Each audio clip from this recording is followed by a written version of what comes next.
آپ کیا کہنا چاہیں گے کہ کیوں ہمارے معاشرے میں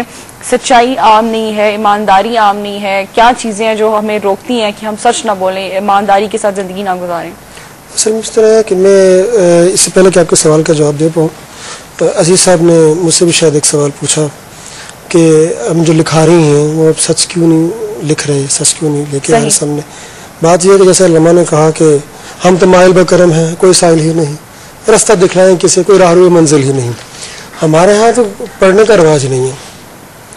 ہمارے پڑھنے کا رواج نہیں ہے، نہ تو کتابیں پڑھنے کا رواج ہے اور نہ ہی کوئی اور ادب یا ایسی کچھ چیزیں۔ ایک تو یہ کہ اس کی ترویج کرنا بہت ضروری ہے، اور دوسرا عزیز احمد کے حوالے سے یہ ایسے بہت سے سینکڑوں شاید ہزاروں عزیز احمد ہیں جو اپنے ڈپارٹمنٹ سے جو ہے وہ تو رخصت پہ چلے جاتے ہیں، ریٹائر ہو جاتے ہیں، لیکن وہ ادارہ جس نے ان کو پینشن دینی ہوتی ہے جو صوبائی دارالحکومتوں میں یا وفاقی دارالحکومت میں کہیں ہے، میں بھی آپ کے پروگرام کے توسط سے جو ارباب اختیاروں سے کہوں گا کہ ون ونڈو آپریشن کوئی ہونا چاہیے۔ جیسے بڑے اچھے اور ادارے ہمارے ہاں نئے ظہور پذیر ہو گئے، نادرا ہے جیسے بہت اچھا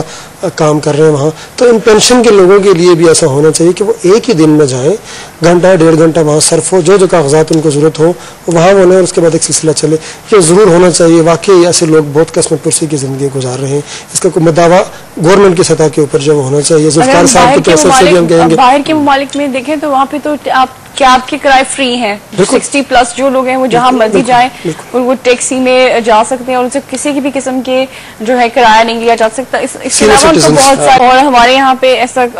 میں جب دیکھتی ہوں کہ بہت بزرگ لوگ بھی یہاں پہ کام کر رہے ہوتے ہیں، ریڑیاں چلا رہے ہوتے ہیں، دیکھ کے دکھ ہوتا ہے کہ اس ٹائم پہ ان کے ریسٹ کرنے کا ٹائم ہے، اس ٹائم پہ بھی یہ محنت کر رہے ہیں اور اپنے گھر والوں کی ہیلپ کر رہے ہیں یا روزی روٹی جو ہے وہ کما رہے ہیں۔ تو وہی بات آ جاتی ہے کہ اگر پاکستان کو ایک اچھا سسٹم مل جائے تو ڈیفینیٹلی ہماری چیزیں جو ہیں وہ بہت آسان ہو جائیں گی۔ سسٹم کے لحاظ سے بھی یہ دیکھیں، جو انہوں نے بھی کہا افراد معاشرہ بنتے ہیں، ہمارے معاشرے میں ایسا کیوں؟ افراد سے معاشرہ بنتا ہے اور معاشرے سے اقوام بنتی ہیں۔ ہمیں اپنا محاسبہ کرنا ہے، صحیح، ہمیں خود کو ٹھیک کرنا پہلے، جیسے سر بھی کہہ رہے تھے ذوالفقار صاحب بھی، سب سے پہلے ہمیں اپنی اصلاح کرنی چاہیے۔ انفرادی جب اصلاح ہوگی پھر ایک گھر کی اصلاح ہوگی، پھر ایک گلی کی اصلاح ہو سکتی ہے، پھر ہم جا کے ایک محلے کی ہو سکتی ہے۔ اس طریقے سے معاشرے بنتے ہیں، اس طریقے سے معاشرے بنتے ہیں۔ لیکن اس پہ بس ہماری یہ کوشش ہے کہ میڈیا جہاں تک اور سچ سویرا، اگر میں جہاں تک اپنا کوئی رول پلے کر سکوں تو اپنا ایک چھوٹا سا رول پلے کریں۔ اگین میں یہ کہنا چاہوں گی کہ کوئی بھی عزیز احمد صاحب کی ہیلپ کرنا چاہے، میرے تمام کالرز سے میری بڑی دل کی گہرائیوں سے ریکویسٹ ہے کہ اگر آپ کسی بھی قسم کی ان کی ہیلپ کرنا چاہیں، بزرگ انسان ہے، پینشن نہیں مل رہی، ڈپریشن میں ہے، تبھی